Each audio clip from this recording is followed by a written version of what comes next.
following content is brought to you by Social Inform Media.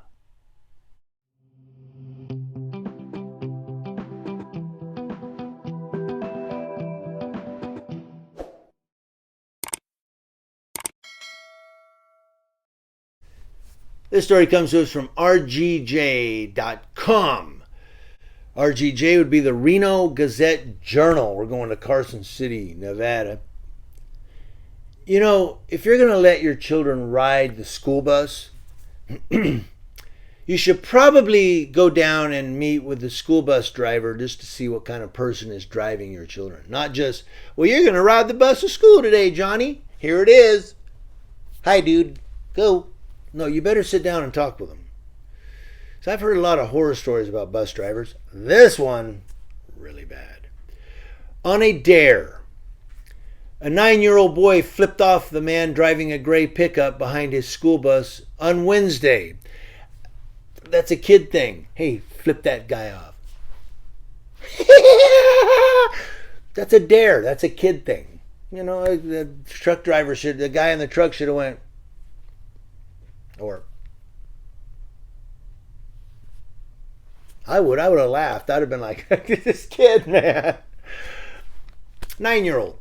What happened? Well, that's when police say the 54-year-old driver, whose 3-year-old grandson was with him, followed the bus, boarded it, singled out the child, and said, "You see this? This is a gun. People shoot people for these kinds of things."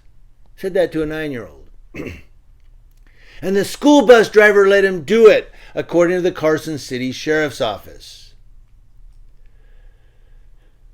Michael Baxter was arrested Thursday, and Carson City School District bus driver James Blueberg was arrested Friday on charges including threatening a child and child endangerment. He should have never let that adult board his school bus in the first place, and second, to threaten a kid with a gun. And his 3-year-old grandson was in the truck by himself. Why? Because he's on the school bus threatening a kid with a gun. Now, the incident happened just after 8 a.m. in front of Bordowich Bray Elementary School, just blocks from the Nevada State Capitol in downtown Carson City. The 9-year-old boy is in 4th grade at the school of about 500 students. 4th grader. He shouldn't even board that bus. In the story, I'm going to put a link below. They do have his citation where he was arrested. False imprisonment, unlawful contact with a minor, and threatening a student.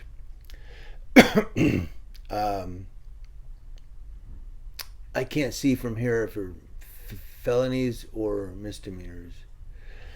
But Blueberg was about to drop off the students after his morning route Wednesday when police say Baxter approached the bus, told Blueberg what happened. Police say that both men seemed in agreement that kids should be taught a lesson. Come on board. Yeah, right. Baxter yelled at the children as they got off the bus. He then boarded it, blocking the exit, to demand to know who had given him the middle finger, the police report said. The 9-year-old boy raised his hand and put his head down, according to the video viewed later by police. He knew he did wrong. But like I said, it's a 9-year-old kid, man. That's what little bad kids do. I was a bad kid. That's how I know. Police say Baxter tapped the holster on his right hip and told the boy he had a gun and said people shoot people for these kinds of things. Blueberg told the boy, "What are you doing? Do you want to get your head caved in?" I'll read that again because I messed it up. Blueberg told the boy, "What are you doing? Do you want to get your head caved in?" What the hell? You say that to a 9-year-old? Now, the boy later told police he believed the man might shoot him. He cried when he gave his statement to the police, telling them his cousin had dared him to give the man in the truck the middle finger. Yeah, that happens. Baxter denied having a gun when he boarded the bus, but said his Kimber handgun was between the seats in his truck. Oh, so you did have one. Police reports said it was hard to tell from surveillance video if the gun was in the holster while Baxter was on the bus. Doesn't matter. He tapped the holster and he had a gun in his truck. Baxter was arrested on charges of false imprisonment, threatening to cause bodily harm to a child, and unlawful contact with a child. He was booked into the Carson City detention center on $7,500 bail. That's a shame. It's a slap in the face. Blueberg, who can be heard on the recording, agreeing to tell Baxter which kid did it, told police during questioning that he thought this would be a good life lesson for the boy, but after talking to police, agreed that the situation looked bad. He didn't agree the situation looked bad. He agreed that it looked bad because he got caught. That's what he felt bad about.